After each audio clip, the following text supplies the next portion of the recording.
Thanksgiving begins a very special time of the year for us. It's the time of peace and For the first time in more than 5.5 years, we finally tonight have a few new answers to a question that has loomed over Indiana and over the town of Delphi.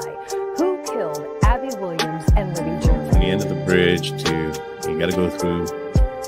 Now, I believe that the bodies were found about born from a family's grief and determination. In April of 2020, Army soldier Vanessa Guillen went missing while stationed at one of the largest military installations. That little music in the background, it goes, "Don't be suspicious, don't be suspicious." Right. Knew about it or was there. He's as guilty as the person who committed it. Chilling details in the arrest of a suspected serial killer caught before he could strike again. They dropped the ball, man. Like, they said he went AWOL, and that he was a deserter, and nobody went to look for him. Today is not a day to celebrate. But the arrest of Richard M. Allen of Delphi on 2 counts of murder. Like I said, we're going back. We were asked last time to kind of talk about the food, the grub truck video, and kind of give our perspective of it. The press release from the police department, it indicated that they're still trying to put pieces together from that night. Does that worry you at any point or at any bit that they're still trying to put those pieces together? It's been over 5 weeks since little Kaylee Anthony vanished. Her mother, Casey, has been arrested for lying to police. She's being held without bail.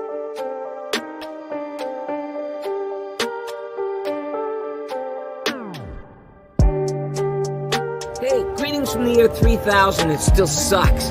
This is Philip J. Fry, and you're listening to The Drunken Turkey Show, your one-stop for this sort of thing. Hit that button, like and subscribe. You know what to do, just like every other podcast.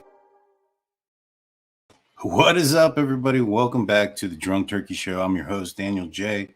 Alongside with me, as always, Jaime G, and Big Blue is beaming up here from outer space in a couple of seconds. There he is. Yep, Jaime, yep. how you doing tonight, man? I'm late. Hey, we had a little bit of technical difficulties, y'all. Sorry for the late start, but we're finally here. Thank you. Yep. Thank you all 332 of you guys in the live chat. We appreciate you guys. Please hit that like button and subscribe button. Big Blue, how are you doing? I'm doing good, man. Doing good. Just trying to relax and enjoy my little peace before I have to go to work tonight. Got you. Today we're going to be talking Idaho 4. We're going to be talking about Bryan Kohberger. We're going to look into his some videos that I found from the classes that he took at DeSales University in the criminal justice department, and kind of see how perhaps maybe some of this footage kind of shines some light as to why he's so confident and also maybe some clues into this case. But before we get started, we're going to talk about, first and foremost, it has been confirmed that the body found in the River Wire was Nicola Bully. Sad news. It's unfortunate. Our prayers and thoughts go out to her and her family. Took a significant amount of time for them to find her. It was a couple of dog walkers that ended up finding the body. What are your thoughts on that? We'll start off with you, Jaime. It's a sad situation, man. At this point, it doesn't really matter if there was foul play or accidental. What matters is that, she left 2 kids behind, and they're going to be suffering, for the loss of their mother. Yeah. I agree with you. What about you, Big Blue? What are your thoughts? Yeah, I mean, I thought the report was pretty crazy. When they found the body, they brought out everything to try to find her. They brought out the helicopter, they brought out the scuba team, they even brought out a drone to panel the riverside. Mm-hmm. So, I'm glad they found her. It's a sad situation the way they found her, but that way there's no more mystery of like if she's ran away or somebody took her and is doing something to her. So. Yeah. No, you're absolutely right, man. And it's sad. It's unfortunate. It's something that the police there in Lancashire and had basically been, that was what they thought and believed. Now, we covered the Vanessa Guillen case, and in that case, there was a lot of evidence as far as where her body was located. Police search after police search couldn't find her body. It wasn't until workers nearby doing construction on the roadway nearby ended up finding her remains. And so, I know there's a lot of speculation as to when or when her body went into the water and things of that nature, or if there was, more, foul play involved in this situation, if she was, pushed in or something like that. But at this point, I don't think that they have any evidence to believe that there was foul play involved. I think adding any other speculation to it only does more damage to the family, in my opinion. I think they're going to be grieving their mourning for, this is a mother, I know she wasn't married to this man, but she was, this guy's partner, and, she was a daughter and a lot of things. And so it's just truly sad. Now, the next thing I want to talk about is there was a little bit of some news that came out late last night, early this morning, referencing the Idaho case. A guy named Justin came out, started talking about Dylan Mortenson and stating that he was what did he say? He said he was working with the feds and also working with the defense and also speaking out for Dylan Mortenson. That just in that alone, there's a lot of contradiction, and based on who he is claiming to be associated with, in my opinion. I listened to the entire video. I don't think any of what this person is saying is true. Did you guys happen to catch that video? We'll start off with you, Jaime. Yeah, I did, man. But it really at the end of the day, man, like, we got people that passed away, and it doesn't really matter what they identified as, Right. Even if it's not true or it is, it doesn't really matter. This life was lost, not only the one before, and that's what really matters. No, yeah, I agree.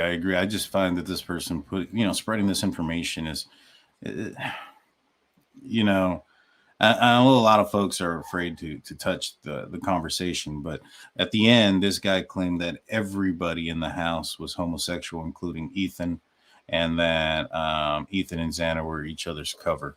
He just kind of went well off the deep end. I think it was JB Gunner who had put out a video later on where this same guy had stated that the FBI arrested Chief Fry of the Moscow Police Department in his connection to a double homicide somewhere else. It sounds like a troll job, to be honest with you. And, the guy put his face out there. The guy spoke up. So you got to listen to what he says. But at the end of the day, I don't think much of what he said is factual. What do you think, Big Blue? Did you get an opportunity to watch that? Let me see. I'm trying to unmute myself. No, you unmuted yourself and then muted yourself. That was happened to me. That's him. Yeah, it takes forever to pop up. But yeah, I think he's just looking for followers and a little bit of clout from it, man. No, go ahead. I said, would it make a difference in the defense's story? Like when they ask your questions on the defense? No, doesn't make a difference. Right. And I don't think anybody's going to take this any what serious, and I don't think it's going to have any effect on the trial itself. But speaking of the trial and speaking about, Kohberger, he came out here recently, or sources close to Ashley Banfield stated basically, and real quick, thank you so much, Misty Grosso, for becoming our newest YouTube member. I appreciate it. And for our members, what we do on Fridays is we have a after show where we go on for an additional 30 minutes or so and just have a members only show. If you want to catch that, 100% encourage you to become a member. You get backstage to some of our videos as well and early release stuff. So please If you're interested, hit that join button. If you have an iPhone and unsure, in the description of the video, there's a link that says how to join. And so please do that and hit that like button, guys. It really helps out. There's 636 of you guys in here, and I think we only have 154 likes. Let's get that caught up. Let's try to get to 500 likes. Well, anywho, today what we did, or what I did, was I put together some video clips from DeSales University. We're going to watch those and comment on them as far as the case goes. You guys ready for that? Let's do it.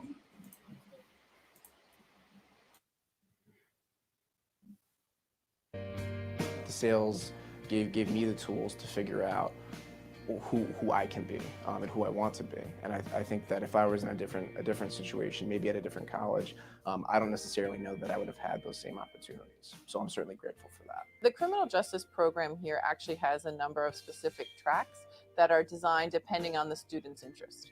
For example, we have a new track in digital forensics that allows students to prepare for working in a field that actually evaluates cell phones, computers, iPads, and other electronic devices that are used during the commission of a crime. We also have an intelligence track that focuses on the issues of homeland security and terrorism. We also provide a track for pre-law for students interested in pursuing law school as a prosecutor or defense attorney. You're getting practical instruction from people that are either currently in the fields that you desire to be in, or from people that have been in the field previously. Who are going to teach you not just from what a book tells you about criminal justice, from what it is actually like in the field. We've had students intern at the U.S. Marshals Service, at a number of local police departments. We also have, specifically for DeSales students, an internship at the Lehigh Valley Coroner's Office, at the Lehigh Valley Digital Forensics Laboratory, and also at the Lehigh County Intelligence Center. Your instructor makes a So one thing I want to highlight, they talk about the 5-year course that they have for a student to become a master's, to get their master's degree in criminal justice. And one of the courses that is taken upon this is digital forensics. I know there's a lot of people saying, well, his major may have been in, psychology and this, that, and the third. I agree, but there are certain other classes that need to be taken within the course that they need to take so that they can achieve their diploma or their degree. And so I found the fact that he was in, and real quick, thank you so much. Was that Lonely Girl? Joni Girl? I'm sorry about that. Joni Girl. Appreciate so much becoming the newest member. Thank you. He would have been somewhat supposedly well versed in forensics, digital forensics, computers, phones, things of that nature. I find it kind of odd that he would be so sloppy, and that's not saying that to defend him. He also used a weird word. He stated, and I was bringing this up earlier, sources close, that are with ties to Ashley Banfield, have stated that he's very confident to be exonerated, which in order to be exonerated, you'd have to be first convicted and then found innocent of the crimes you were convicted of. For somebody who has a degree or, studying to be a PhD in criminology, you would expect that those terms and that terminology and that would be there, in my opinion. And so, I don't know, man. It is what it is. And thank you so much for Glowbug also becoming a newest member. We appreciate you. Also, guys, before we go forward, if you guys are interested in the beanies, they are up for sale. They are at our website. Check us out at drunkturkeyshow.com. It's out there. So we'll visit it, check it out. We have blues tour dates coming up soon. Let's play this. Yeah. We got another member, Green Eye Bandit. Thank you so much for joining our members. Thank you. All right, I'm gonna unmute this and let's do this. Proactive effort to get to know you, not only as a student, but as a person. So I think that personalized touch that you get here at DeSales is a unique advantage for students because they're not going through the process alone. Their entire 4 years, the faculty is here to guide them.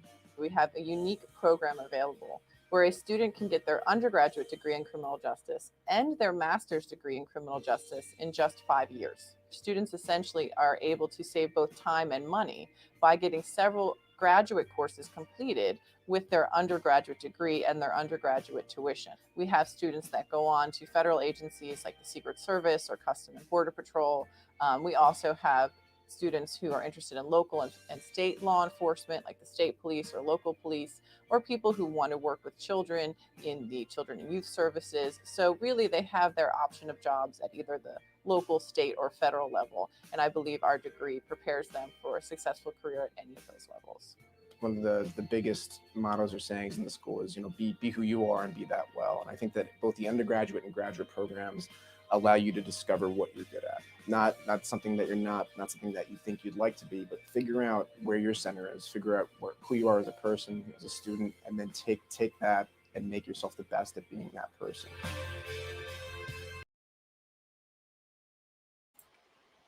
So that was just something that I wanted to put out there. This is one of a few videos we're going to watch today. So this was the in reference to the course that they have, the 5 years to get their master's degree in criminal justice. Talks about some of the courses that were taken. And, what concerns me about that is this guy is going to be well versed in understanding the processes of a crime scene, things of that nature.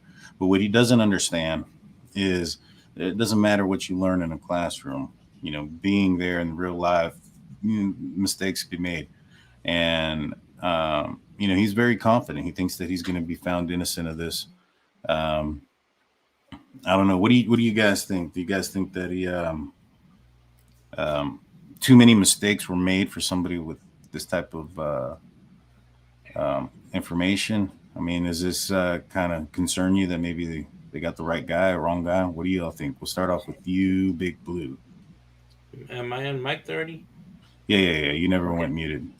Yeah, looks like it still says muted on mine, so that's what I was checking. Fits. I think with that much schooling on all the cases that they would have to be reviewing, he'd have to be a little bit more careful than what he was. Yeah. People are careless, man. So. Yeah. I mean, like you said, Danny, you have to take certain classes. You have to have certain knowledge of different things, including from digital footprint. You know what I mean? Right. With him taking classes of that, for that, you think he would have played it better with his cell phone if it was pinging all over the place? Maybe. Now, well, at least not in town around around the time of the event. You know what I mean? Right.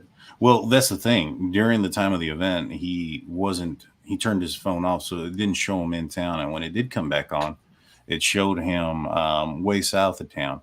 Now, there's one thing in the probable cause affidavit that it just bugs me. I don't understand why it's in there. They talk about him traveling to Albertson, to Idaho, to Johnson, Idaho, and all this stuff, right? But they don't tie it in together as to why that's relevant in this case. They don't tie it into why that is a piece that should be looked at that points to some sort of guilt in this crime. I don't understand why it's there. Now, had they found a weapon, had they found some clothing, some tools, out in the mountains of Johnston, Idaho, and they're like, hey, on this day he was there, turned his phone off, and shit, sure enough, we get out there and we found this, all this evidence, right? But that's not the case. They don't tie it in. All they do is show that this guy takes long ass drives and turns his phone off for long periods of time, and more than just the day of the incident.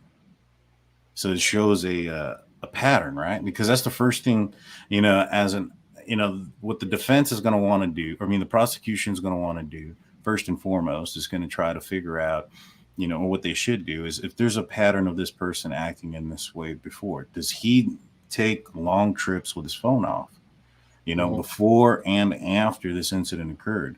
And if he doesn't, then there's a possibility that that's all he was doing that night. You know what I'm saying? And so, for instance, to show a different way as far as why it would work, let's just say you had a sexual crime, right? And What? their shoes was, this is just completely just a different crime, and I'm just going to show you the reason why this type of um, why you have to go in these steps, right? So let's just say you have a sexual assault, right? And you have a victim, and there's somebody who accuses someone, right? You have an actor, right? Somebody who's alleged to have committed this crime. And let's just say this person took off and you found their shoes in the house, right? He took off, committed the assault and left, right? So he left some of his clothing behind. First thing you want to do is when you talk to him, you're going to ask him, how long have you, how many times have you visited this house? Have you ever been there? Is this your first time? Try to, get down a pattern. And then you're going to talk to him. It's like, oh, I've been there before. We've had many parties, whatever, right? And then you're going to be, all right, when you've entered these houses, parties and houses, was this one of those houses where everybody took their shoes off? No. Everybody kept their shoes on. Oh, okay. So nobody left their shoes at the door, none of those things. And the reason why you want to do this is because when it comes down to where you found their shoe in the room, you want there to be no reason why his shoe would be off. Right. And then that points to that ties in the circumstantial evidence. There's no tying in here. And so that's what concerns me about it, if that makes all sense. And so, if it would be better evidence had he gone to Johnson, Idaho and not turned his phone off, or had he not gone anywhere. You already had that his father had to travel across town to drive back with him, right? So you had that piece of evidence. So had he not gone and driven all over the place, then you would have, you could have stated, or the prosecution could have stated, look, this guy, he couldn't even go across, couldn't drive by himself. He needed his daddy to come drive with him.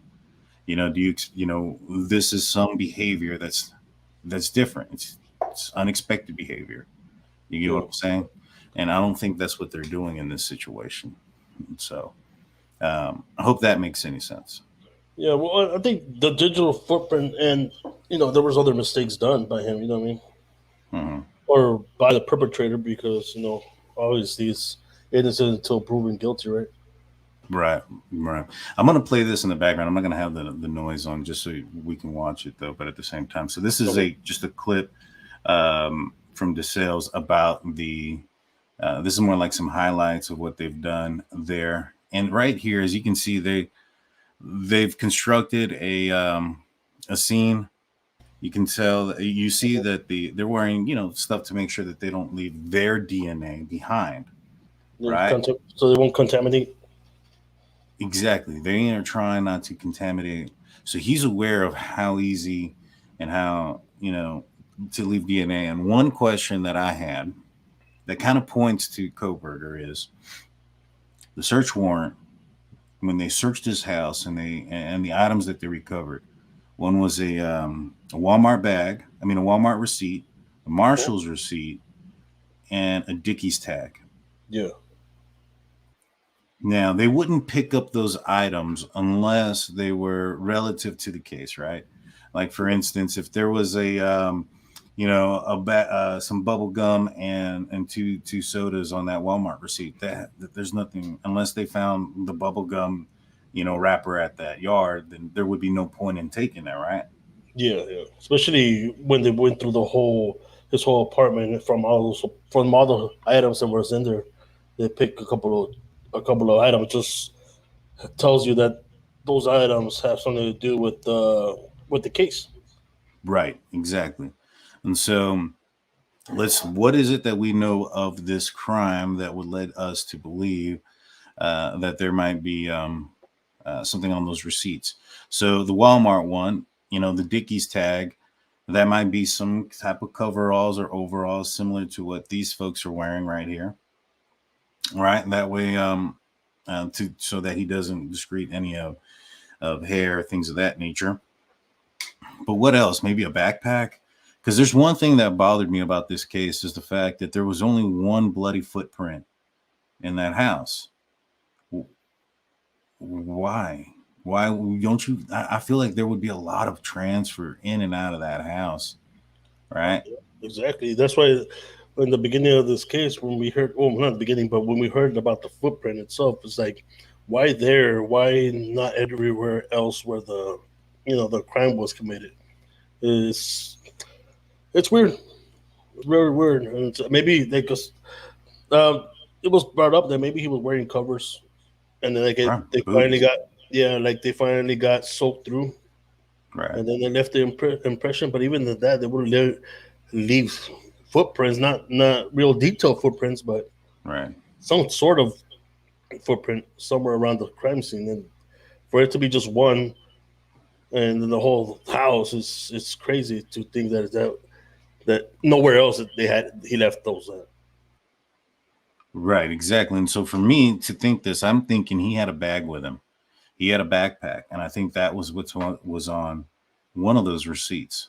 And I think he cleaned himself up after the first one to a certain extent, maybe even changed booties out, because one thing that also sticks out to me is that there isn't a size on the shoe. Like, that would be important. That would determine, this person, like, hey, it's a size 11, size 10, whatever the case may be, right? That would point the finger at one person, right? You don't want to hide that information, because the job of the prosecution isn't just to find somebody guilty. It's to find the right person and have them be found guilty. And so if he committed this crime, then those would be shoes that would fit him. Perhaps maybe he bought shoes that were larger than what he would typically wear, but it would be it'd be tough if he was walking around in size 8s if he wore 12. You know what I'm saying? And so, I found that in fact not to be in there. And so I'm feeling that those items. All right. So what is it that we know? We know that he was wearing dark clothing, had a mask over his mouth and nose. We know that a knife sheath was left behind, possibly wearing Vans shoes. All right. So those are the things that we know from the probable cause affidavit that could describe him as far as what he was wearing. I think that what's on those receipts would have to match some or all of those items. What do you guys think? What do you think, Blue? I think you're muted, Blue. Yeah, you're muted. All right, Blue. I'm not sure what's wrong, but Jaime, what do you think? What was it, man? I was coughing. Oh man, you know what? I don't even remember my question. I'm sorry, man. No, it's cool. It's just basically those items have to be relative to what's on that receipt. Oh, yeah. I mean, what's on those receipts have to be relative to this crime. Yeah, they're not. I don't think it's random. Right, exactly. Like, they didn't just spin in a circle and point out the items they're gonna take. You know what I mean? There has to be some type of evidence connected to it. Yeah. No, yeah, you're absolutely right. And we have some other creators in the house. Thank you, Publicly Buzz, for showing up. We also have, I know I was on Jay's for Justice earlier. I was in her live chat listening to her show. She said she might be in here, so I'm not sure if she is. If she is, awesome. Look forward. But this is Dr. Thrifty. I've also a subscriber of these guys as well. He says, Daniel, if he was to leave any blood on the gas or brake pedal inside the car, would it still be there 45 days later? Walmart receipts could be of new floor mats. That's true too. The floor mats are possible. Blood, if it was on the gas pedal or the brakes, I mean, I know blood can stay there a while, and the DNA will be there a minute. That long, 45 days? I think it would still be on there unless you completely rubbed it off after a while. Yeah, because I mean, there's been blood and stuff that's been found in drains and stuff days later, and they had things going through them. Not only that, but also it was snowing and stuff. So when you get snow on your shoes, and probably rub off with the water after a while. But I don't know if it will stay there even after it's been used 45 days. You know what I mean? Yeah. Especially because we heard that he cleaned his car real well at one point. Yeah. Well, I go ahead, Blue. I said I know what went wrong with my mic earlier. I had unmuted myself, but I also had turned my mic off. You probably turned it off when you were doing your Magic Mike show earlier today. For the members. For the members only. For the members only. Now we know that there was footage of Bryan Kohberger getting pulled over, and everybody looks at his car for being dirty. But if you look at the inside of that car, it looked pretty clean to me. The outside, especially compared to how bad the outside was. Compared to my truck. Yeah. I mean, you look at the exterior, though, it was just full of mud, full of dirt, and the inside looked pretty clean. Now, they were traveling across country. At this point, they'd already made it to Indiana through dirt, and, those northern states throw salt on the ground, things of that nature to prevent, ice and whatnot. And so those things will build up and accumulate on the exterior of the vehicle.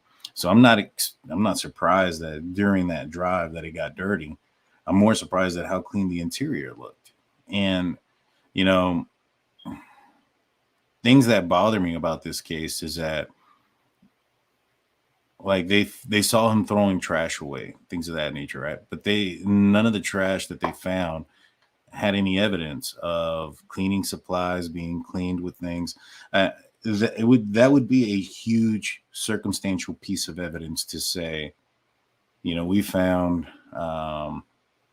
bleach with this ammonia and this, that, and a third, and a bunch of chemicals that are typically used to destroy blood evidence. That's not the case either. Not saying he's not the guy, just not the case. Peroxide is a good chemical to use, right? Yeah. Big blue. Yeah, Like, it kind of like turns it into like starts dissolving it and turns it into like foam. It breaks it up. We use it a lot when we wash the bloody blankets and towels. Now, I don't have any expertise in forensics or things of that nature.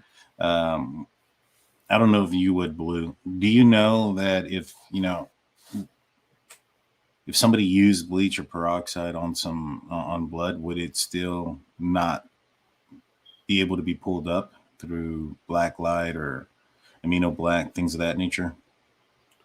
I think it wouldn't show as much because I know we use some pretty strong disinfectants, and then we use black lights when we look into people's eyes when they're trying to find foreign bodies in there.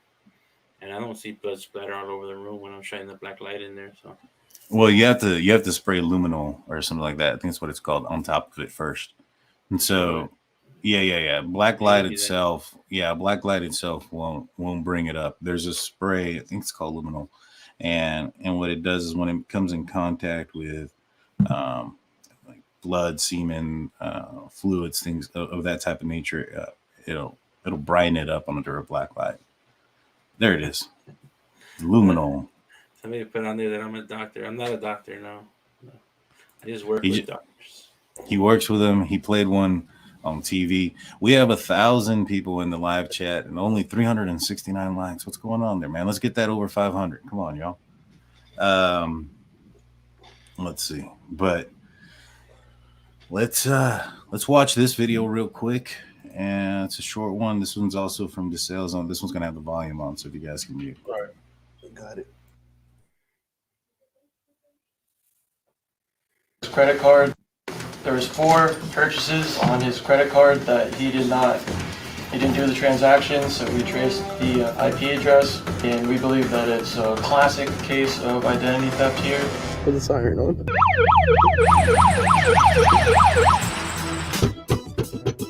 Who is it? Police search warrant. Go! Hold up, stop! You can't come in my house. Stop!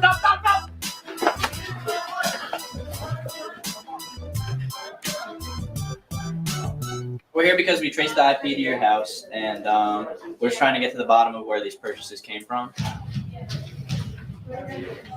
We have one of the stolen items that the suspect purchased. We've recovered. He purchased this stuff online, but he doesn't remember what he last. Do you own a laptop at all?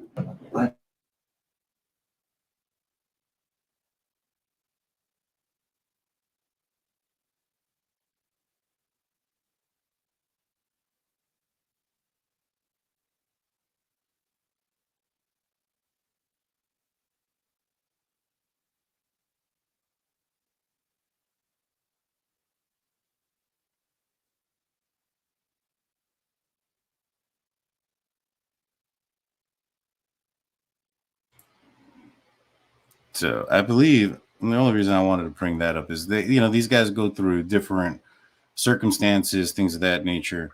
This was also taken during the time that Bryan Kohberger was attending DeSales University. I don't think I saw him in the background, but I did look pretty hard for him during when I was watching these.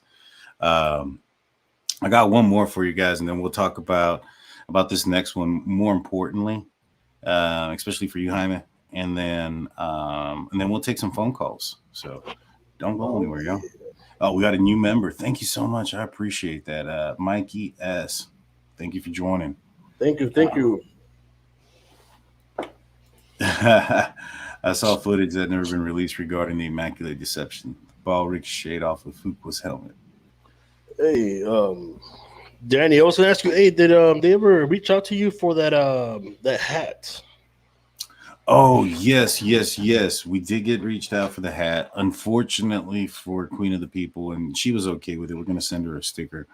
She is one of our international members and overseas, and it's unable to get the hat out there. So we will be redoing the hat giveaway this Friday night on our members only show. So if you're interested in being in the drawing for the hat, cool. Become a member. I think we only had like 12 people participated in the last drawing for the hat, so you'll have a good chance. And so this is the other best for last, in my opinion, when it comes to this series of videos. This one has sound, so we'll move.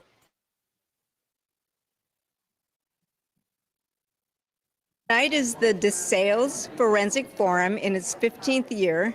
And this time we decided to have a panel of speakers, all of whom have spent considerable amount of time speaking with serial killers. I'm representing a serial killer that I talked to for 5 years, Dennis Rader, the BTK killer. Martha Elliott will talk about her experience of 10 years of correspondence with a serial killer, Michael Ross.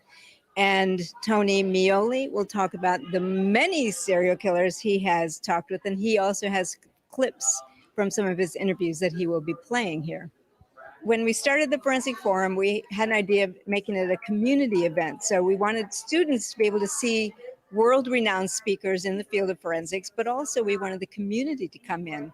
It's a great gathering of people who are interested in the topic of forensics, who want to hear people who are genuinely involved in this field, so they can see the truth behind all the TV shows. We've had FBI profilers, we've had forensic nurses, forensic artists, anthropologists, all kinds of people from various areas of forensics come here to our stage to talk about their expertise. So, I know what you were hearing. Blue, you weren't muted. There he goes. You got kicked out for it too. So there was a lot of talk there about serial killers and different meetings that they had with different authors that had a lot of time with serial killers. Now these are forums and these are meetings that I am fairly positive that Bryan Kohberger attended while at DeSales University. And I think there's a little bit of a correlation when we look at the way and how this crime was committed with some potential links to maybe a fascination with, serial SKs. And so first and foremost, BTK, Jaime, what are the similarities between this incident, if this is Bryan Kohberger's first time, and BTK in your opinion? Well, BTK's first crime was a family, the Otero family. So it was 4 people, mom, the dad, the mom, and the kids, right? Right. Obviously, they weren't the same age.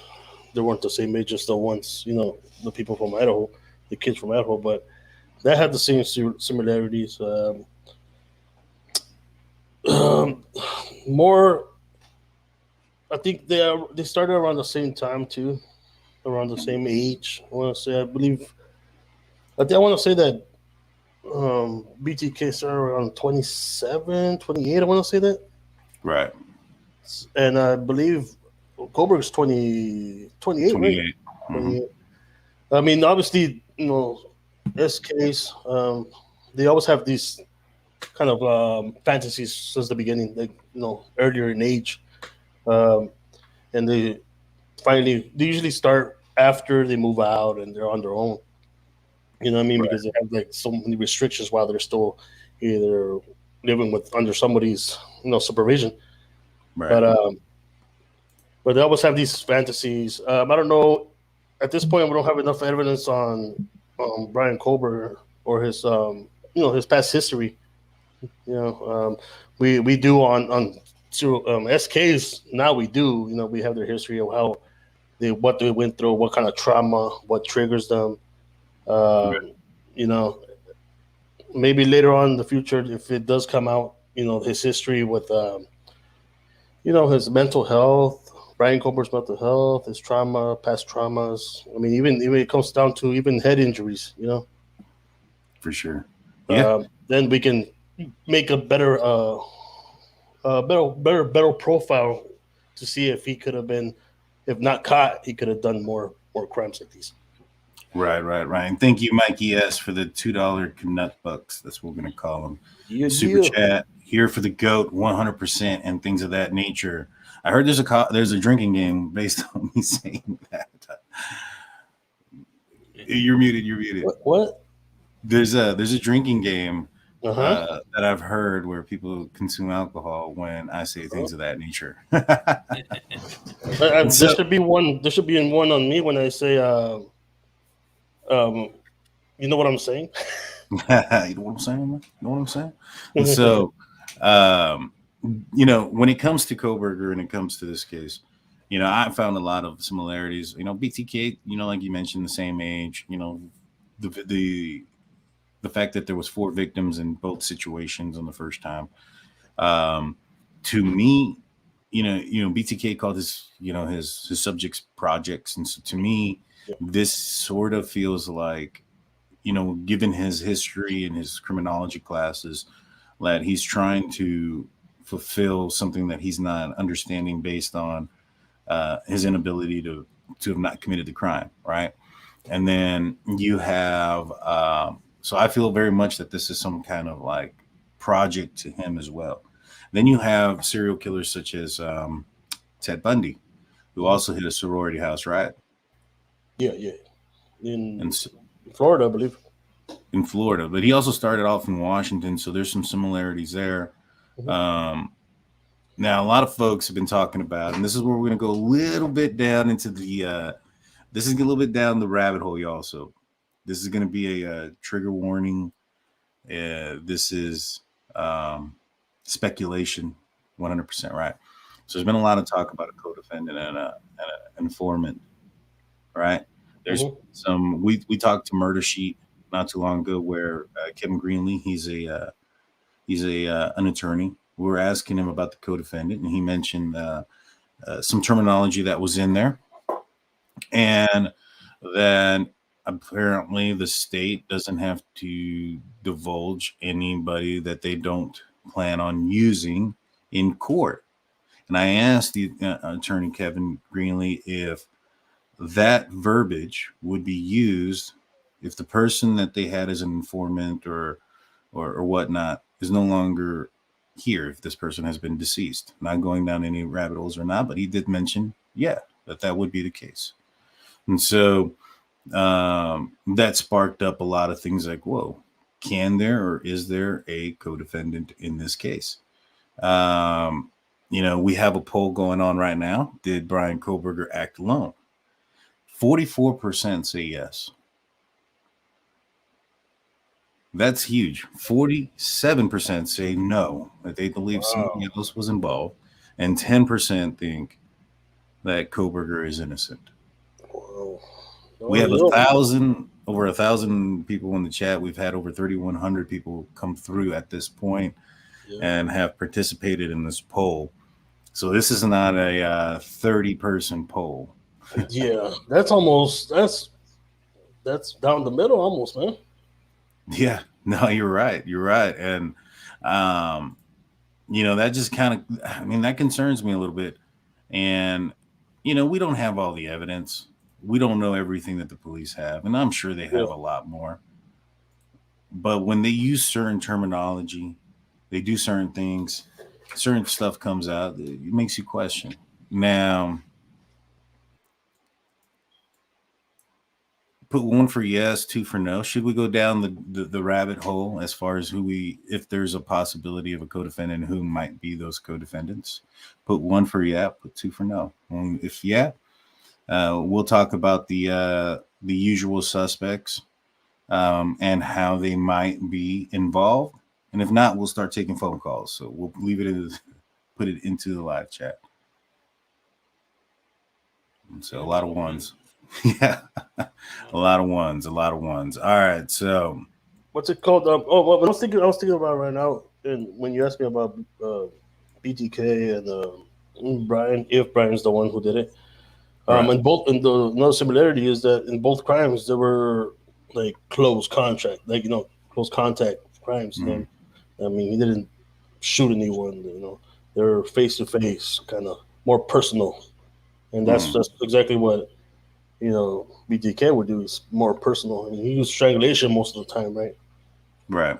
So that's up and personal, like up to people's, though the victims, hands-on kind of thing, not from far away. So that's what I see as a similarity between both of them. If Brian is the one.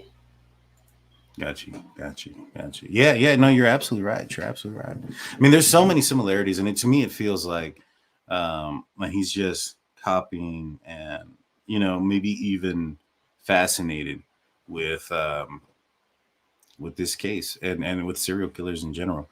And so we got a lot of ones. We're going to go through this. We'll break this down real quick. We didn't put this together, but I felt we could talk about it. So let's look at the map first and foremost. There's a guy, I'll just call him BK. He has the same initials as Bryan Kohberger, but a different guy. He was the guy that was taken out by SWAT when he threatened to take out the his roommates, right? Now, he's a guy that a lot of folks look at as far as being a possible suspect or a possible accomplice in this case. Let's look at the possibilities there. All right. So Brent, he apparently, I think, was a security guard at WSU. And so there might be some kind of similarity there. There might be some kind of connection to Bryan and Brent there. And the fact that there's terminology in the in the court documents that state that they don't have to bring anybody forward, that they don't plan on using in court, and the fact that he's passed away, he might fit that criteria. The only other piece of evidence that I see is Bryan Kohberger's vehicle, or a white Hyundai Elantra, is seen traveling, between here, right, on Southeast Nevada Street. We know that from the probable cause affidavit from the surveillance video that they have. Now, it's parked there for about 9 to 10 minutes, somewhere in this area. The only thing that could potentially connect anybody is the fact that I believe it was right here is where Brent lives. And so he lives like just a little bit over a tenth of a mile, less than a quarter mile away from that street where the white Elantra was seen. Now, this guy's suffered from severe PTSD. He had a head injury during war. I believe that's what I read. And, he got the SWAT team called on him, and he pointed at he started firing. From what I read was he fired his weapon, and they had to take him out. And so, unfortunate, sad event completely. But that is the evidence that's possibly out there that could put him there. Do you guys think that there's enough there to say that he's some sort of accessory? I don't think so. What do you think, Jaime? Yeah, no, I really don't think so. At least not to this point, Right. It all depends, in discovery, what other evidence or what other people might be connected, if there is people in connection with this. Right. What about you, Big Blue? Yeah, I mean, you think in Dylan's story there'd be two people that they saw. Right. And so the next person Give me 1 second. I'm gonna pull his name because I know his name is Jason. I can't remember, or Jake or something like that. Voice.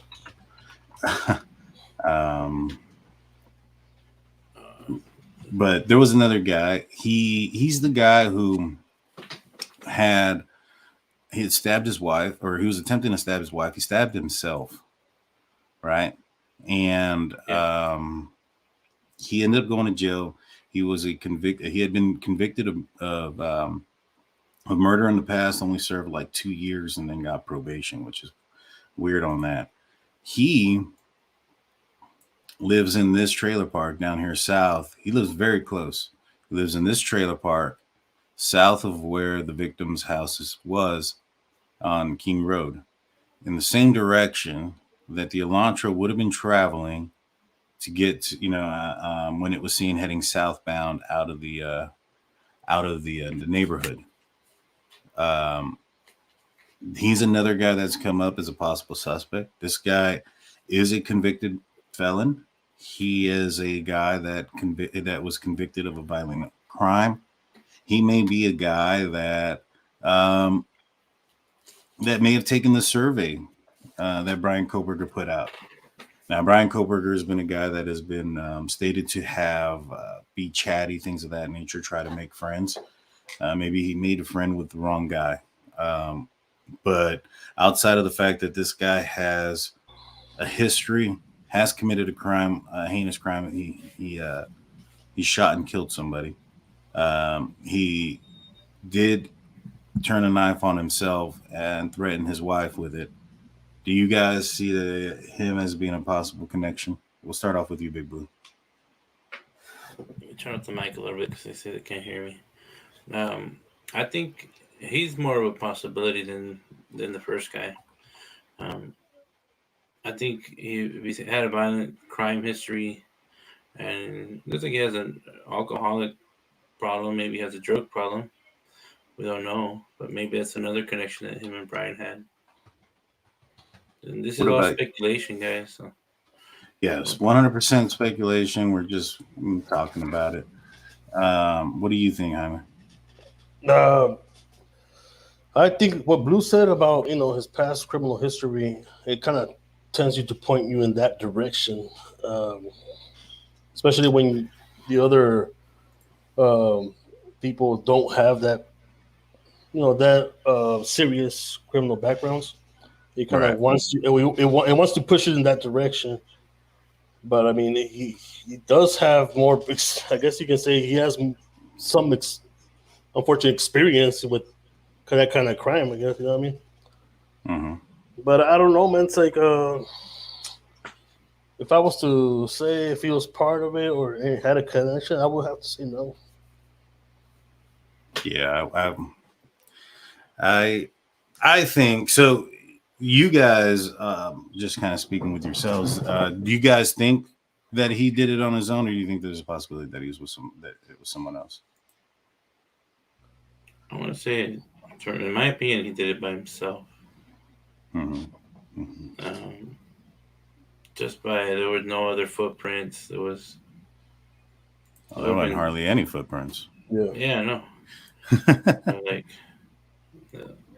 The part that does get me though is when he was arrested. He did ask if anybody else was arrested. That's the part that throws me off. Yeah, they definitely did ask a lot or imply that there was somebody else. Maybe they didn't go inside. Maybe they drove for him. Right. Yeah. Could be. I think he did it by himself to a point, right? I guess you can say you say he might have done it by himself because of a lack of evidence inside the house. With more people, with more accomplices, the risk is higher, right? Obviously. Yeah, that's true. But then you go back and you see how long it took him to go from room to room and do all this damage, and it just kind of, it kind of makes you think that it might have been someone else too. So it's like, I don't know. But if everything that the cops or the law enforcement have as evidence towards him and no one else that we know of, at this point, I think it's just a lone wolf. Nah, I agree. I agree. Now, the last person, the third and final person that I guess has come up on everybody's radar as far as a possible accomplice is Enan Harsh, the neighbor, the fire stick juggler. You know, he had some pretty crazy things that he wrote out and put out there on Reddit that he has verified that he put out there on Reddit, including a past that was filled with hard drugs and felony arrests and robbery and things of that nature. Take a drink. And, you know, he described some things as sloppy. He talked about people not being in his life anymore. He talked about, you know, interacting with the victims of the residents, where to me it I almost questioned if that interaction ever happened. It was one where he was talking about, you know, handing over a wine bottle. He talked about it in, you know, he described it two different ways, one in his writing and one during an interview.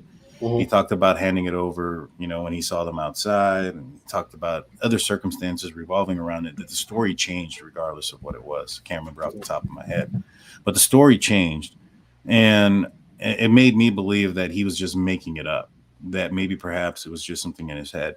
Now, there was one thing that kind of not bothered me, but there's one thing that kind of sticks out to me, and that is the fact that this was a busy weekend. They didn't have a party. It was noticeably quiet.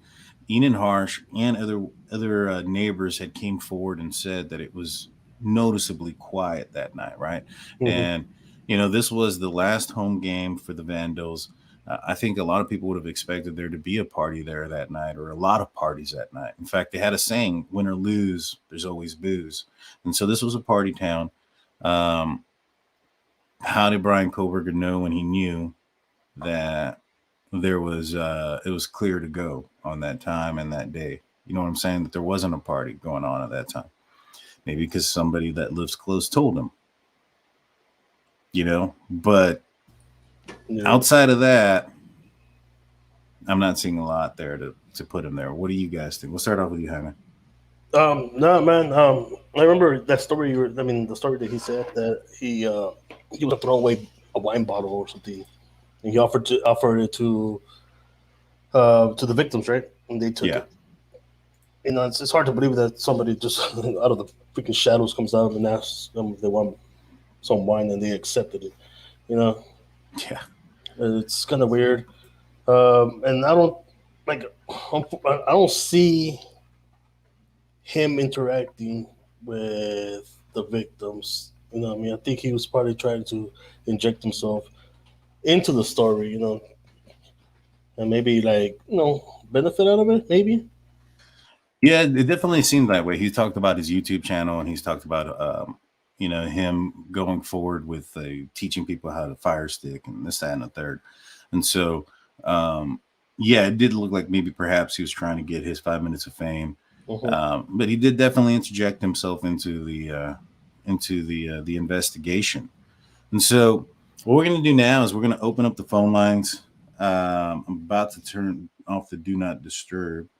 And the way this is going to work, y'all, is,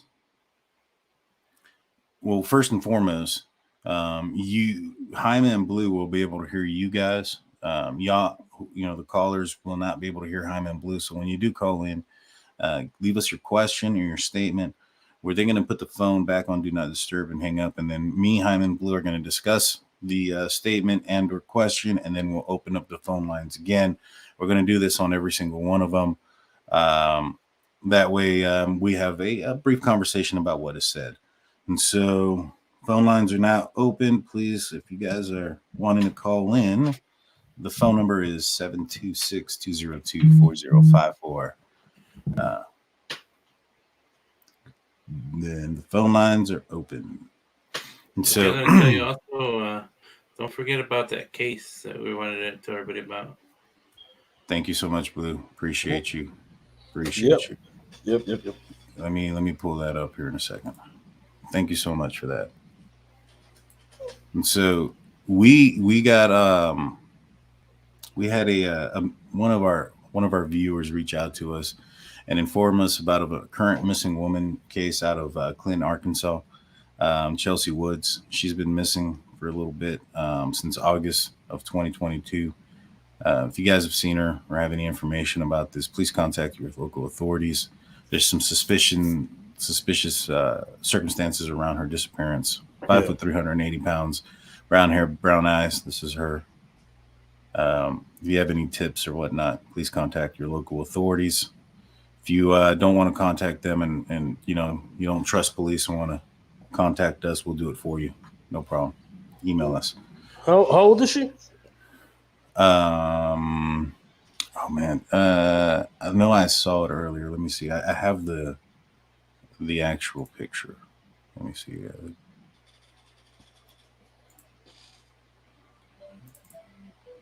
We have a caller coming in, but this is her. She it doesn't say her age, but this is her. This is a search that's going to be going on here pretty soon, March 4th. Now I'm going to answer this call, guys. Do it. Let's do it. Oh man, they hung up right when I answered. Sorry about that, Daniel. At least that's what your name was. Call again. There's another Danny calling. You know what? I'm gonna call him back.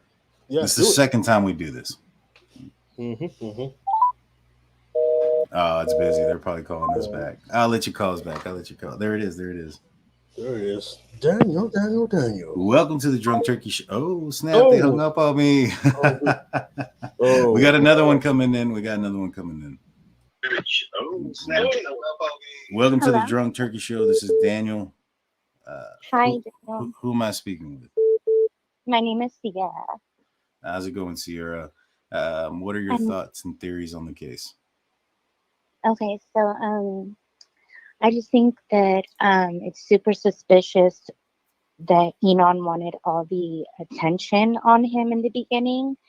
And then now he's super silent, even if I've seen someone say that he might be like a witness to the case. But even so, even if he's turned, as a state's witness, he's still involved, and lied about it. There's just too many similarities and coincidences. And then also, he said that in the beginning of one of his first interview, he said that he worked in Coeur d'Alene and that the person that he worked with went to school with some of the victims. Not sure exactly who, but that he did say that. He also, if you remember in the very beginning, people were saying that there was a guy who worked in a restaurant that was super sketchy and was acting, and like he had a knife, and then after the murders, the knife was gone. And then that just like disappeared. I think that maybe that was Enon. He also worked in a restaurant. I just think there's too many similarities. Also, now he's gone. He only rented that apartment next to the girls for 4 months, and now he's moved and he's silent. It's just way too many coincidences with the drug use to just everything. It's Enon has rubbed me the wrong way since the very first time I ever saw him on his first interview.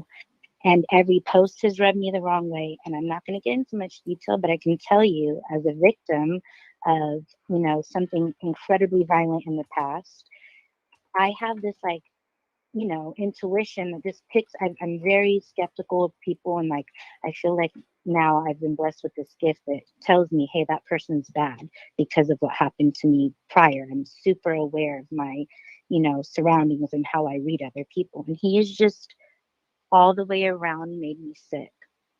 I think that he shows signs of Jupiter's delight in his interviews. He smiles, especially also another thing when he says that he thinks that it was a very strong man and someone that used a more blunt object. I've always thought that there were more than one attacker, more than one weapon, and that one of them might have been an axe. And so when he said blunt object, it just struck a chord with me, like, holy crap, maybe he's talking about, an axe. Maybe they withheld details from the public about exactly what weapon was used on what victim. Yeah. For me, when we read his Reddit post and when we saw what he was saying in interviews, he definitely sparked an interest in our eyes. We thought that, a lot of it was super suspicious. You bring up some great points. Me and the guys are going to talk about it. Thank you so much for calling Sierra, Thank you. right? Yeah, thank you. God bless y'all. Thank you. You Thanks have a for your great hard one. work. No problem. Thank you, Matt. Thank you. Thank you. Great caller. Great caller. Everybody that calls is Kim. I see a lot of people saying, "Is that Kim? Is that you?" No, that's not Kim, guys. What do you guys think before we take another call? Super sketchy, in and harsh. Do you think? I know we talked about him early on, and we also thought that there was a possibility that he was somewhat maybe had some information about this. What do you think, Jaime? I'm gonna go with my first statement where I said that I think he's just trying to get a little bit of fame out of it. But when it comes down to law enforcement, do not they tend to keep stuff. Certain specific situations, like let's say if a different weapon was used, they'll probably keep that. Because you'll be amazed how many people like confess to these kind of crimes. Like it's crazy, man. I've seen a lot of cases where people come out of the woodwork, man, trying to take credit for crimes like this, and then law enforcement asks them exactly what happened, and their story doesn't match, and they end up clearing them. You know what I mean? But it's crazy. I don't know how people can just go and confess to crimes they didn't commit. Right. Yeah. Right. Oh, thank you, Sierra, for clearing that up. That called it definitely not Kim. No, that was not Kim. Yeah, I was gonna say that's not Kim for sure. That's not Kim. Yeah, I know Kim's voice. Yeah, well, Blue, I'm sure. I'm surprised you remember a lot from the last time that we spoke to Kim. You were pretty. You were pretty toasty. My tolerance is getting up there, man. It's getting up there. Sky's the limit. Sky's the limit. Phone lines are back on. I know I had a couple calls in there. Phone lines are back on, so give us a call. And here it comes in. Daniel's coming in. Yeah. Hello, Daniel. Welcome to the show. Hi, it's Amy. It's the phone isn't in my name. Oh. No, I'm going to have a totally different opinion. I'm not going by the evidence, but if you look at the psychology of Beast Bryan, he's more like the loner type and didn't seem to have any kind of personal relationships with people. So my biggest thing that I don't see how could he have made a friend or somebody to go along and do something with him like this? If it doesn't have many friends, if he's socially awkward for the other people, you've seen interviews stating that he didn't have a girlfriend, and just the things that you've seen online about him. I don't see how he could have teamed up with somebody with his social skills and how he could have gotten someone to go along with him to commit a crime like this. So that's just my opinion. If you look at his psychological profile, and and then I'm a nurse. The blood does get removed by hydrogen peroxide, but I'm not sure about whether or not it will totally denature the protein in the blood to really not be able to be seen with a luminol light source. Mm-hmm. You'd have to really look at like a chemistry textbook or something like that. But that's just my opinion about the psychological makeup of this particular person, and I don't see how he could be able to make an alliance with somebody with his social skills. And that's all. That's just my opinion. Have a good night. Well, thank you so much. We appreciate the call. Take care. Bye-bye. Bye. Bye-bye. So, great caller. Real quick, Deplorable Golden comes in with a $20 super chat. Thank you so much. He said, nope, it wasn't Kim. I watched the first episode again last night. Thank you so much. We appreciate you. That also wasn't Kim, y'all. I feel like I have to say that every time a woman calls, that we have to clarify. It's not Kim. So she's saying that she has a hard time, believing that that Bryan Kohberger could have been a guy that could have found somebody to go on, some type of spree with him. The one thing that I'll say about that is that yes, that's true, but he was also associating himself around people who were probably, that were committing crimes. And when I say that, I'm talking about the survey. You know, he was having conversations with some of these people, whoever, you know, entered the survey, whoever filled in the questionnaire, and whoever he made contact with.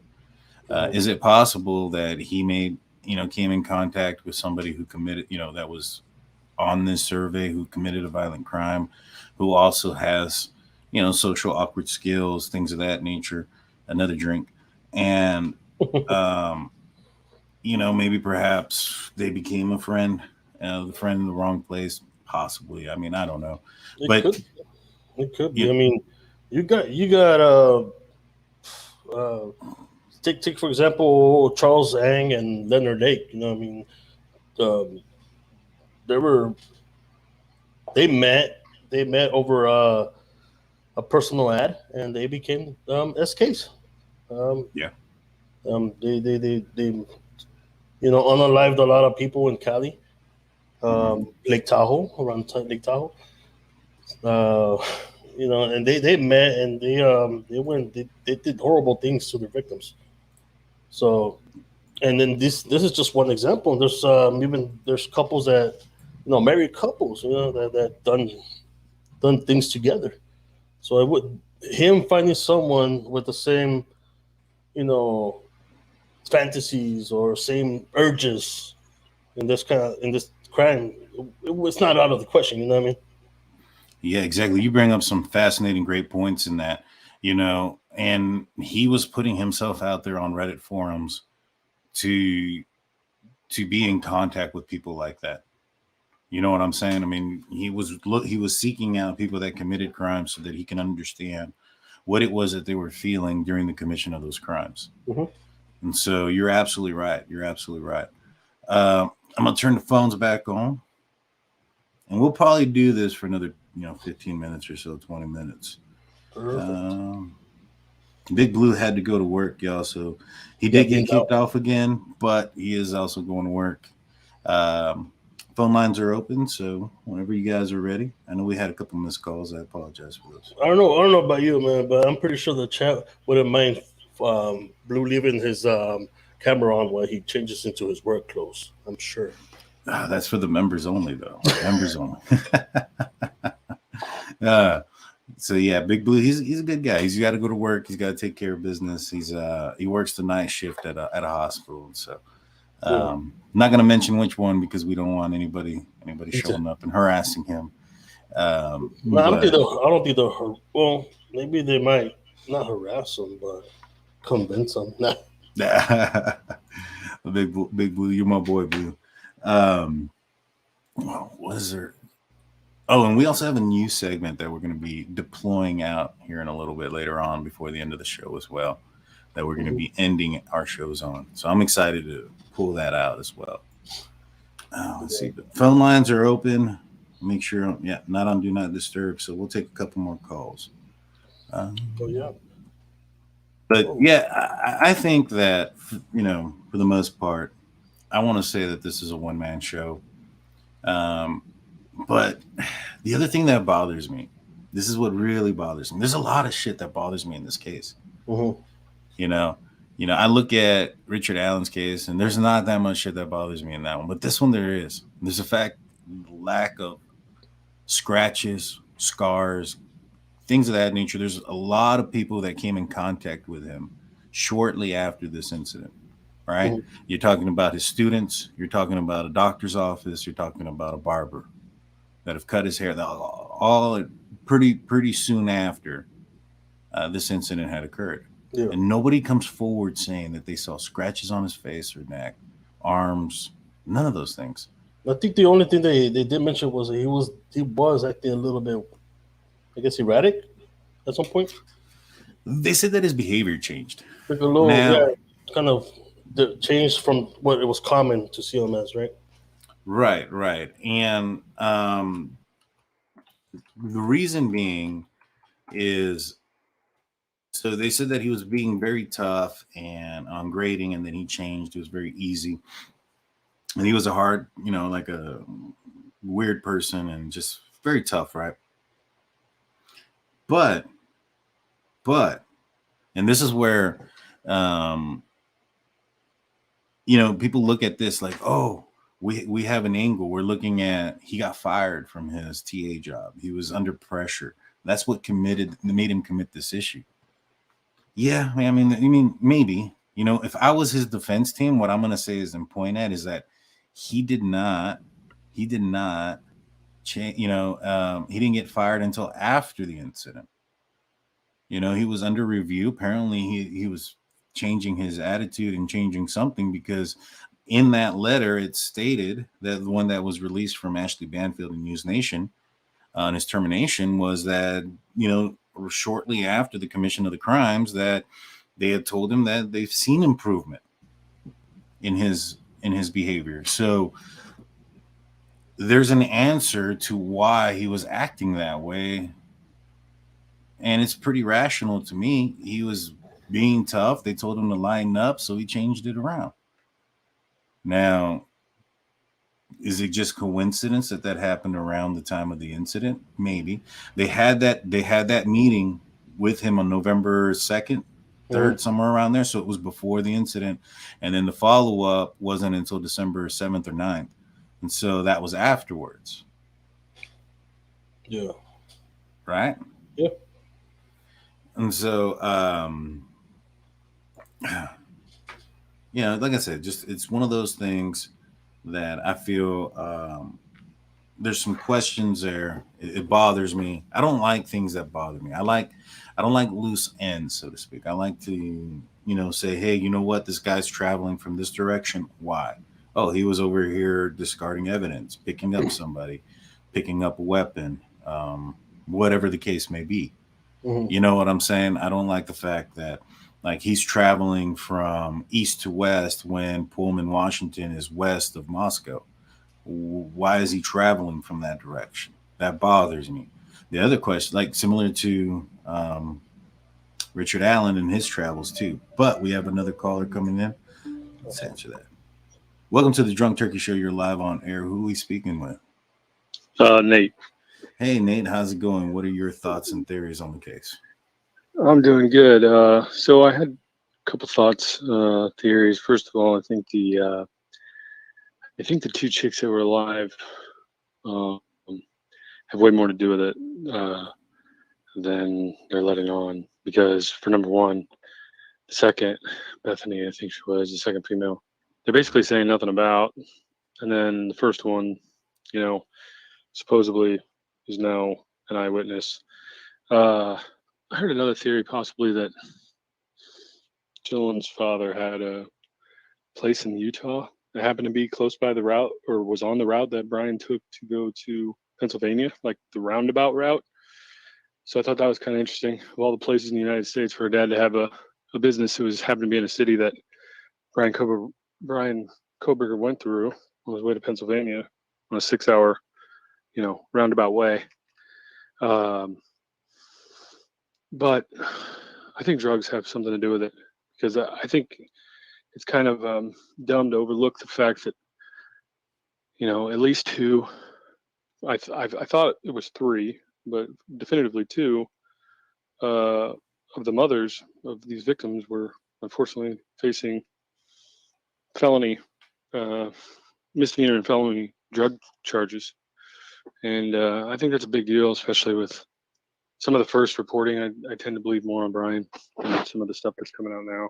I think the News Nation thing's kind of set up to be, I don't know. It just seems like a skit to me. It doesn't seem legit at all.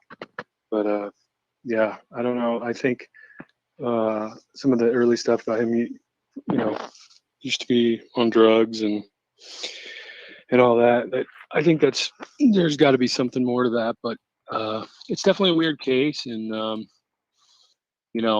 just hope he gets the benefit of the doubt, at least, to get a fair trial, because in this, our judicial system isn't perfect, but it's a hell of a lot better than a lot of other countries.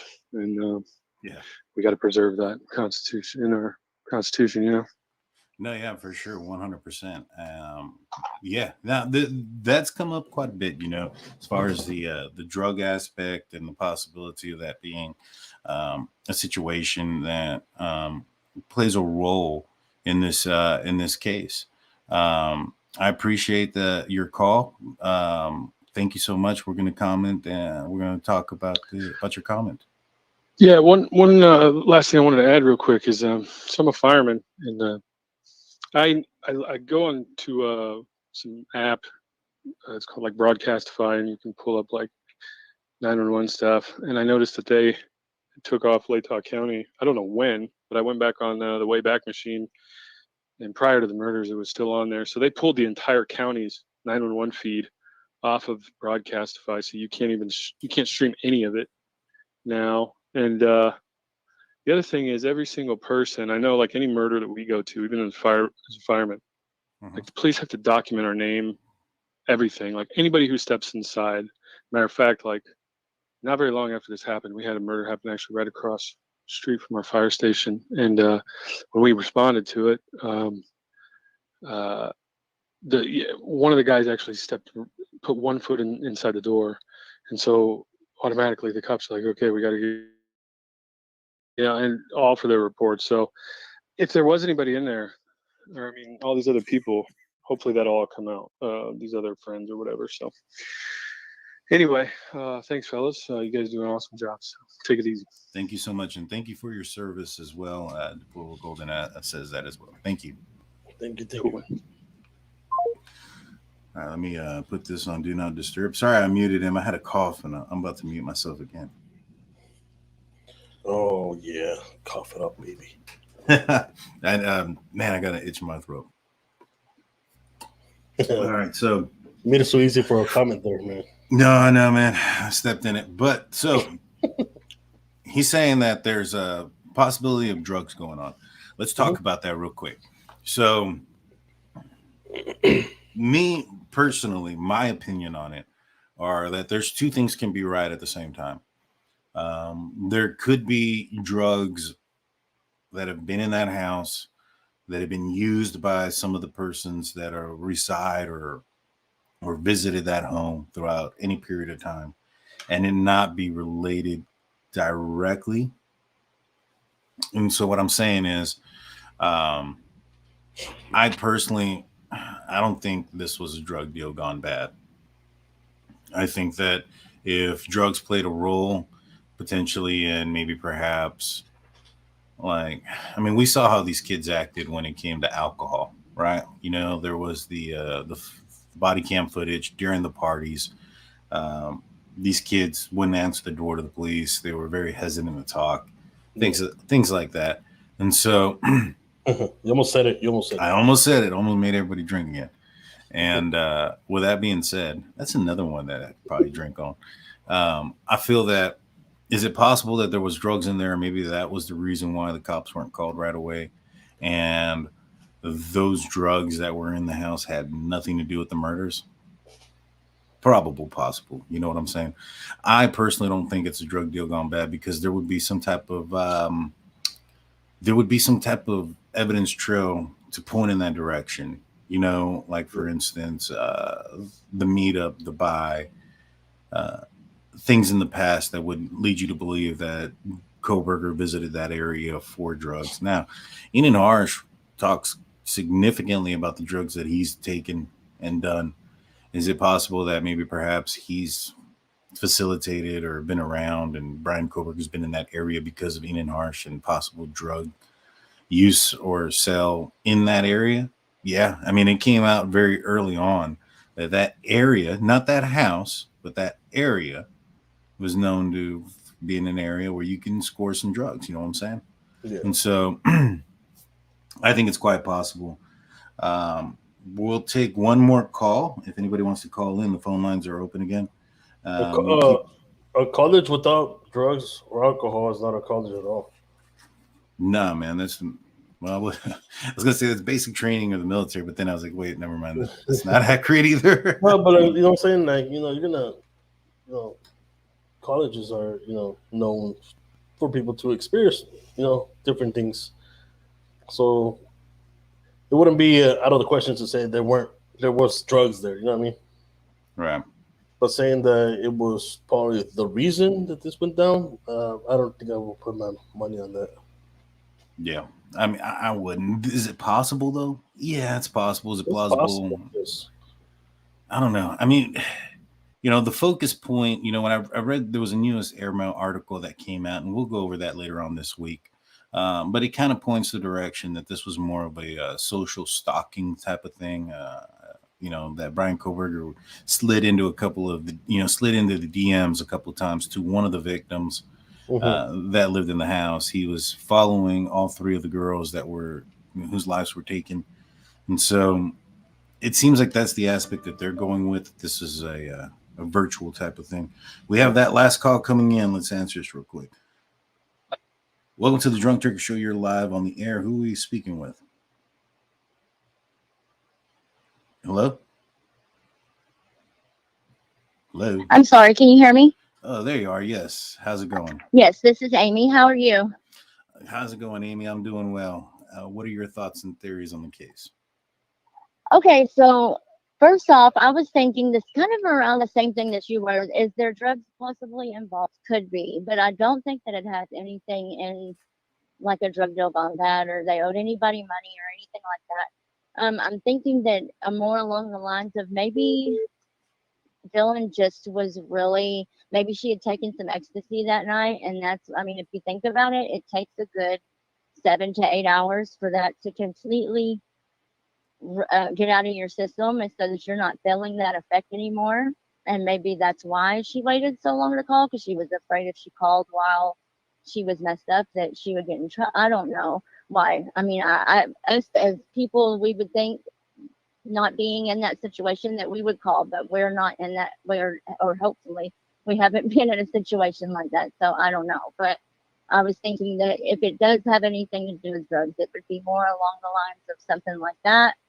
But I was curious to know your guys' thoughts on maybe what if Bryan was waiting in the house that evening before they got home, and the person, they saw his car coming in and out of the neighborhood, yes, but that doesn't necessarily mean he was driving it. Could have been somebody picking him up or circling around to pick him up.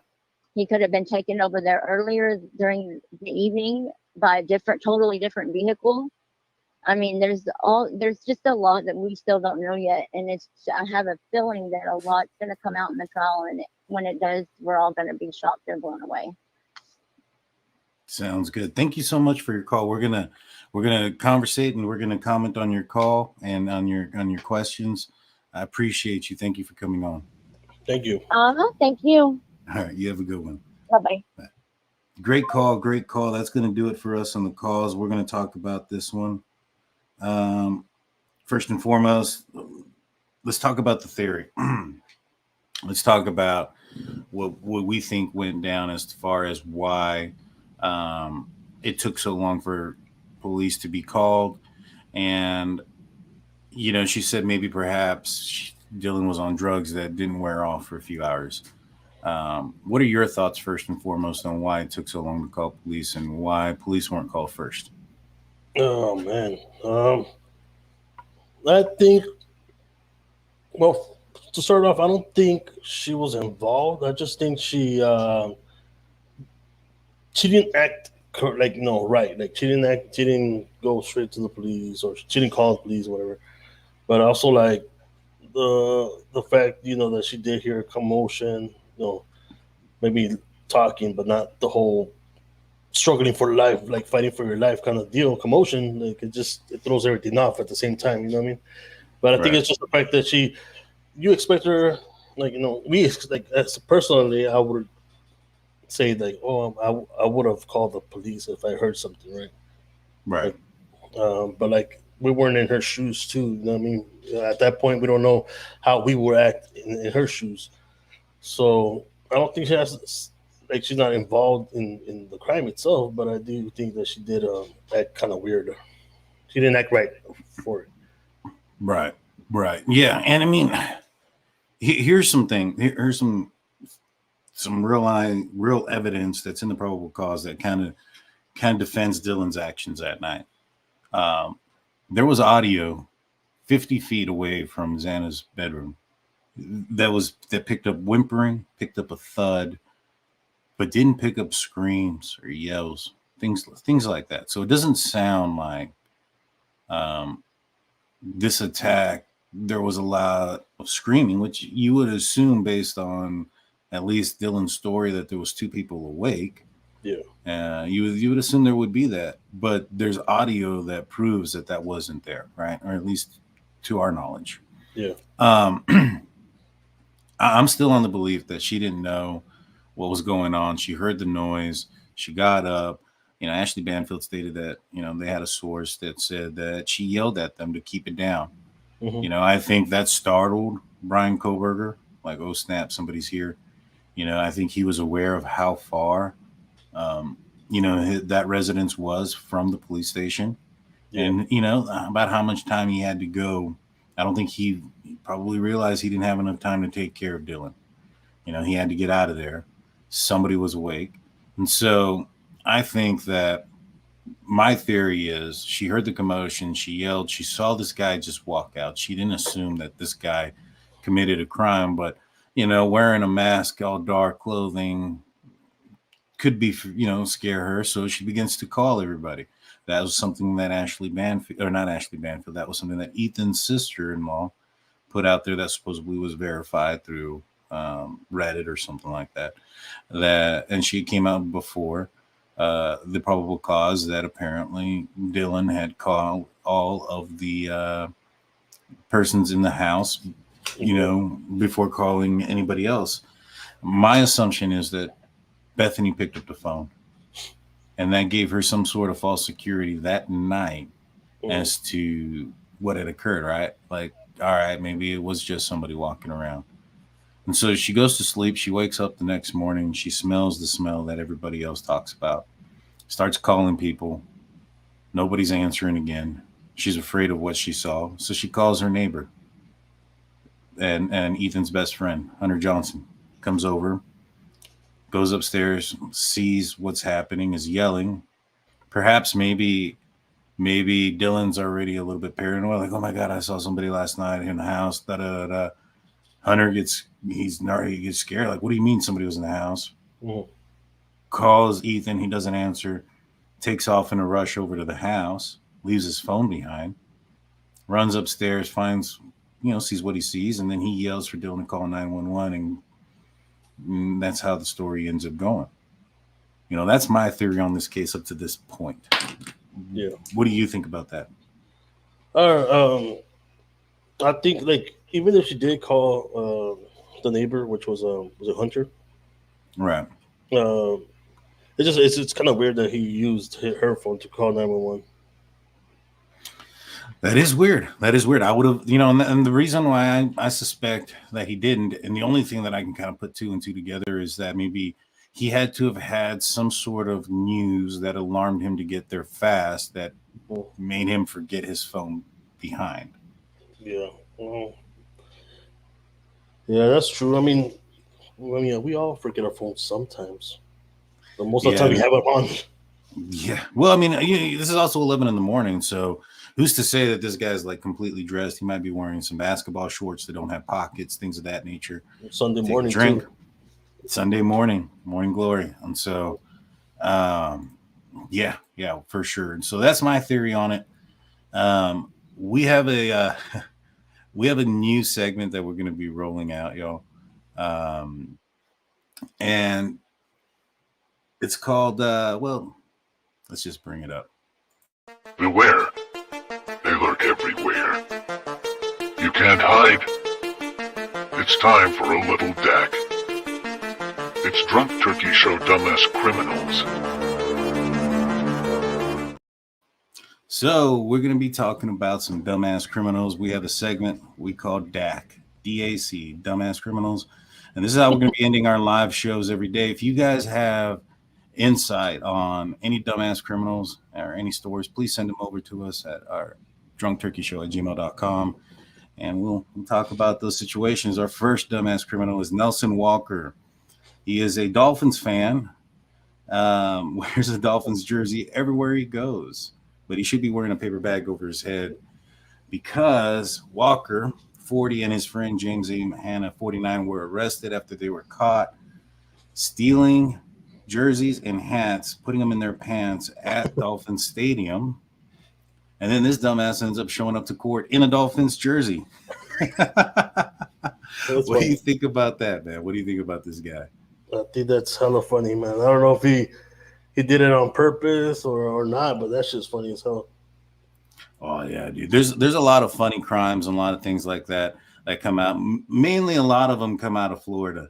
In fact, the next one is Florida woman Raquel Gonzalez, 24, has been arrested for allegedly assaulting her boyfriend, 30-year-old Ersic Davis, when he had an orgasm and she did not, according to the police report obtained.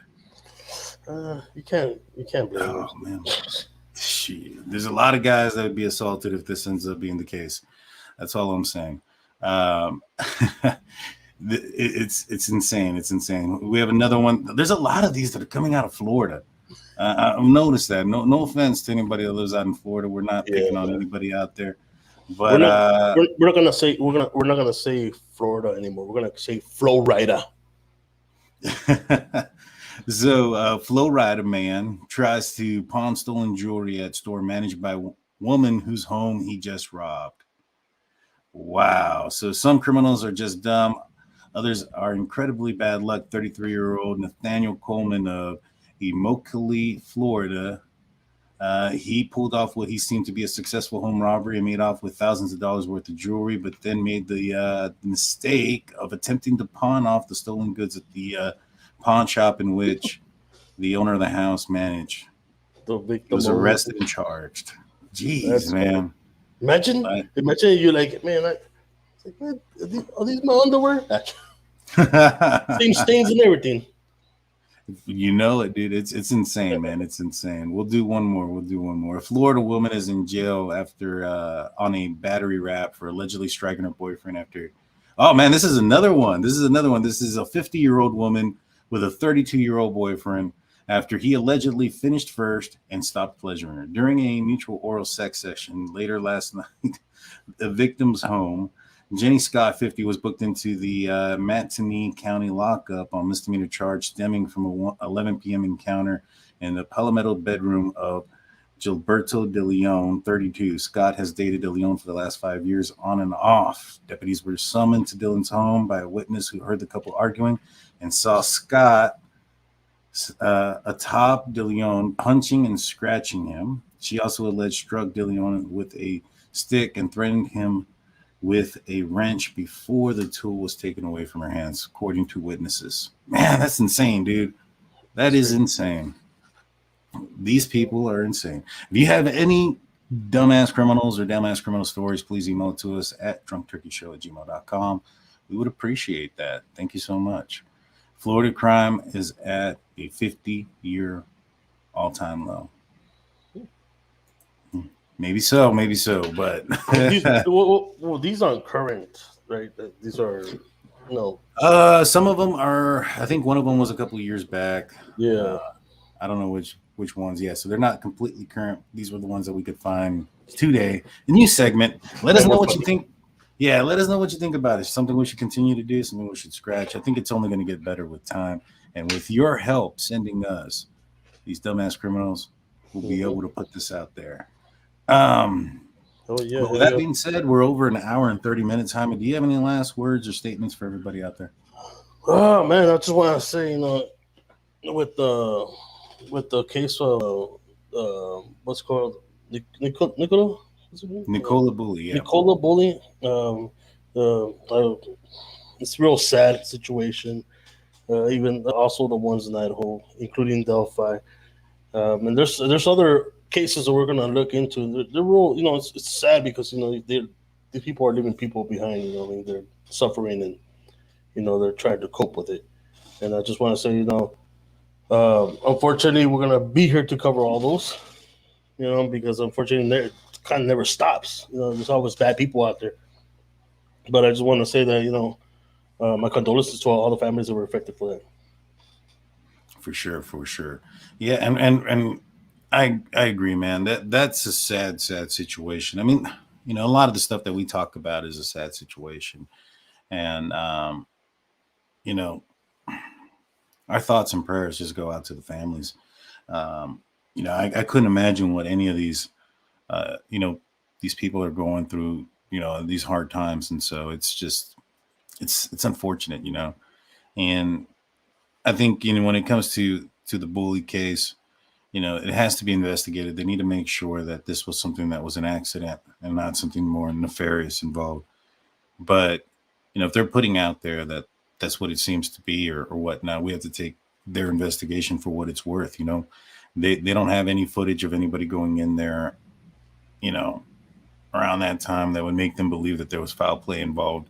But we got to look at every situation, and they're going to look at it and put the information out there. And as they do, we're going to cover it. Yep. It is what it is. So Dan says, thank God for dumbass criminals. Give us something to talk about. You know it. So we're going to put a bow on it. That's going to be the show. We'll be back on Wednesday night. In fact, I got to get with him, but I think we're going to be having El Guapo. He's in the live chat. He was in there earlier.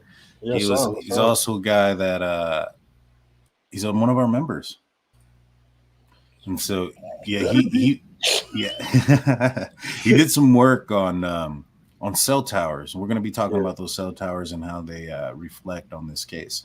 So subscribe, ring that notification bell. That being said, y'all, I'm Daniel J. This is Jaime G. We're out of here. Later, guys. Take care.